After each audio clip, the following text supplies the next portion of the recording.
Yeni fragman analiz videosuna hoş geldiniz. Dizimizin yeni bölümünde bizleri hangi sürprizler bekliyor? Barış, Zeynep ile evlenecek mi? Zeynep, Mehdi'yi kendinden uzak tutmayı başarabilecek mi? Zeynep'in hayatı tehlikeye girecek mi? Mehdi, Zeynep'i unutabilmeyi başaracak mı? Hepsinin cevabını ve gelecek bölümlerdeki ayrıntıları kaçırmamak için bu videoyu sonuna kadar dikkatle izlemenizi tavsiye ediyorum.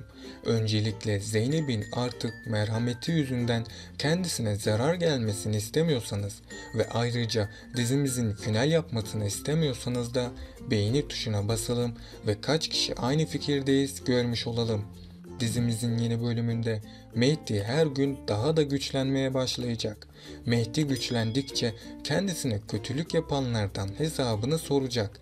Mehdi Barış'a karşı büyük bir yarış içerisinde olacak. Çünkü Mehdi Barış'ın Zeynep'i kendisinden aldığını düşünmekte. Hatta Barış bu yüzden Zeynep'i kaybettiğini de sanıyor.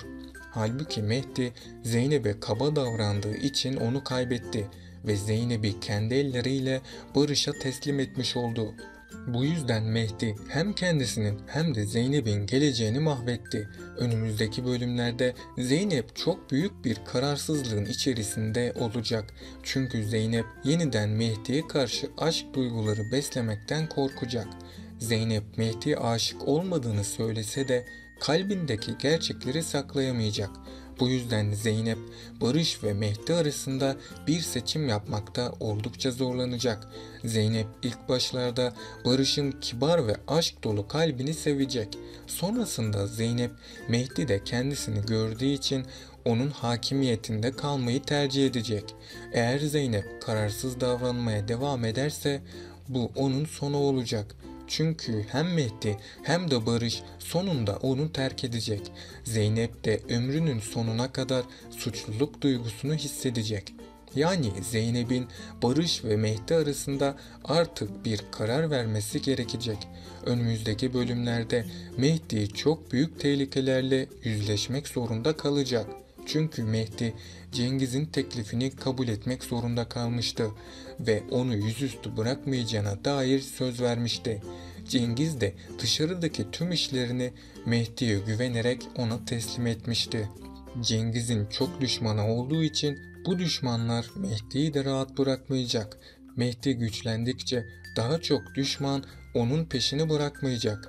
Eğer Mehdi gevşeklik ederse bu düşmanlar tarafından silahlı saldırıya uğrayacak. Bunun sonucunda da Mehdi hayatını kaybedecek. Çünkü önceki bölümde Mehdi'nin düşmanları onu korkutmuştu ve Mehdi otoparktan çıkarken kurşun yağmuruna tutulmuştu. Şimdilik Mehdi ve ailesine zarar gelmemiş olsa da yakında zarar görecekler.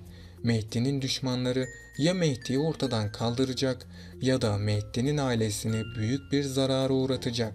Artık Mehdi hiç kimseye iyi davranmayacak. Özellikle Mehdi Barış'a karşı büyük bir savaş başlatacak. Artık Mehdi Barış kadar güç sahibi olduğu için onu Zeynep'ten uzaklaştırmak isteyecek ve her zaman Mehdi Barış'ın işleri önündeki en büyük engellerden birisi olacak. Zeynep ise Mehdi ve Barış arasında bir seçim yapmak zorunda kalacak. Zeynep'in Mehdi'ye olan sevgisi bitmediği için onu bırakmakta zorluk çekecek. Barış'ın yanında da kendisini huzurlu hissettiği için onu terk edemeyecek. Bu yüzden Zeynep karar vermekte oldukça zorluk çekecek. Ama Zeynep sonunda bir karar verecek. Zeynep büyük ihtimal ile Barış'ı seçecek. Mehdi Zeynep'in kalbinde yer almaya devam edecek. Bu yüzden günü gelince Zeynep tekrardan Mehdi'ye dönecek. Mehdi artık çok zengin birisi olacak. İlk zamanlar her şey Mehdi için kolay gibi gözükecek. Yani Mehdi tüm hakimiyetin kendisinde olduğunu sanacak. Nermin Hanım ve Sakine arasında büyük bir savaş başlayacak. Zeynep ise yine bir ikilemin içine girecek. Çünkü Nermin zengin olduğu için Zeynep'i kendisinin yanında götürmek istedi. Sakine de Zeynep'in yanında kalması için elinden geleni yapacak. Zeynep ise rahat bir hayata alıştığı için yine Nermin'i seçebilir. Peki sizce Zeynep kimi seçmeli? Barış'ı mı yoksa Mehdi'yi mi? Aşağıda yorumlarınızı bekliyorum. Siz bu konu hakkında ne düşünüyorsunuz merak ediyorum. Büyük ihtimal ile Barış, Zeynep ile aşk hayatı yaşamaya başlayacak. Zeynep de Barış'ın kendisiyle evleneceğini düşünüp ümit edecek. Daha sonrasında Zeynep Barış ile ilişkiye girecek.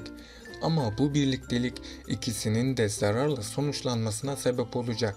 Çünkü Barış Zeynep'i daha sonrasında aldatacak. Savaş Zeynep'i bu konuda defalarca uyarsa da onu ne yazık ki dinlemeyecek. Bu da Zeynep'in yapmış olduğu en büyük hatalardan birisi olacak. Zeynep de büyük bir travmanın yaşanmasına neden olacak. Barış da Zeynep'i kandırdığı için iflasa doğru sürüklenecek. Zeynep aldatıldığı için yeniden Mehdi'ye dönecek. Yani Zeynep ve Mehdi yakında tekrardan birlikte olacak. Nermin Hanım da eski zenginliğine tamamen kavuştu. Diğer yandan Mehdi'nin Benal ile olan evlilikleri hiçbir zaman gerçeğe dönüşmeyecek. Çünkü Mehdi Zeynep'i sevmekten hiçbir zaman vazgeçmeyecek gibi gözüküyor. Zeynep ve Barış'ı uzaktan izlemek zorunda kalan Mehdi çok acılar çekecektir. Artık Zeynep ile birlikte olamayacağının farkında olsa da Zeynep'i korumak için elinden geleni yapacak. Özlem ise kardeşlerini Zeynep ve ailesinden uzak tutamayacağını anlayınca planlarını uygulamaya koymaya başlayacak. Zeynep son bölümlerde Barış'la yakınlaşmaya başlamış olsa da Mehdi'nin gelişinin ardından Zeynep ile Barış aşkı büyük bir darbe alacak. Mehdi'nin bundan sonra iyi bir karakter olacağını düşünmüyorum. Çünkü kitapta yazılanlara göre Mehdi Zeynep yüzünden kötü birisi ve bundan dolayı da Mehdi'nin daha kötü işlere bulaşacağını ve Zeynep'in bu beladan kurtulamayacağını düşünüyorum. Mehdi ise Cengiz Baba'nın güvenini boşa çıkarmamak için elinden geleni yapacak. Diğer yandan Barış, Mehdi'nin dışarıda olmasından dolayı çok huzursuz olacak. Çünkü Zeynep'in onu terk edip Mehdi'ye dönme ihtimali bir hayli yüksek. Zeynep ise özellikle Nermin, Barış ve Emine'nin Mehdi ile ilgili duyduğu şüpheler yüzünden iyice tedirgin olacak. Mehdi de artık Zeynep'e zarar vermeyeceğini söylemesine rağmen kimse ona inanmıyor. Aksine Zeynep ve Mehdi ailesine zarar gelmemesi için Mehdi bu gücünü kullanmaktan asla çekinmeyecek. Diğer yandan Zeynep ise ilk zamanlar Barış ile bir ilişkiye başlamanın imkansız gibi olduğunu düşünse de zamanla o da Barış ile birlikte olmanın kendisini iyi hissettirdiğinin farkına varacak elbette. Evet arkadaşlar, bugünkü analiz videomun da sonuna geldik. Bunun gibi videoların devam etmesini istiyorsanız kanalıma abone olup bu videoyu beğenerek bana ve dizimize destek olabilirsiniz. Sonraki videolarda görüşmek üzere, hoşça kalın.